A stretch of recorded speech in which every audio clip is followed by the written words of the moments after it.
दारू पिणाऱ्या माणसाला पुरा गाव भरून लोक बोलतात, दारू नको पिऊ, दारू नको पिऊ, दारू नको पिऊ. लोकच म्हणतात का हो, सारे नातेवाईक बी बोलतात आणि बायको बी बोलते. एक दिवस काय झालं माहितीये का, बायकोलाच दारू पाजवली त्यांनी आणि ती बायकोनी दारू पिली तर म्हणे का म्हणे असं पिऊन अरे अरे अरे अरे अरे किती कडू कडू कडू कडू म्हणे. आणि तवा नवऱ्याने का बोलला, मी कसा पचवत असेल इतका कडू ते मलाच माहिती आहे. तुला एक गोष्ट सांगतो दारुड्याचं म्हणून बायकोला सांगायला चालू. त्याने काय केलं सांगितलं बरं, दारू पिणाऱ्या माणसाला ना 3 फायदे होतात. 3 फायदे कोणते हो, दारू पिणाऱ्या माणसाला सर्वात आधी कुत्रं चावत नाही आणि पुढचं दारू पिणाऱ्या माणसाच्या घरी कधी चोरी होत नाही आणि तिसरं दारू पिणारा माणूस कधी म्हातारा होत नाही.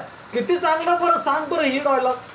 आणि तो बायकोला सांगितलं, बायको म्हटली अरे कसं सांगा बरं, दारू पिणाऱ्या माणसाच्या घरी चोरी का होत नाही बरं, तर दारू पिणाऱ्या माणसाच्या घरामध्ये पैसेच नसतात, मग कुठून चोरी होणार, होय का नाही.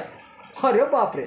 दुसरा सांगून जातो, आणि दारू पिणाऱ्या माणसाला कधी कुत्रं चावत नाही. हे कसं काय, अहो हा कुत्र्यासारखं चालतोय, वाकडं तिकडं कुत्रं बी पळून जाते त्याला बघून, घाबरून जाते. कुत्रं कसं चावणार.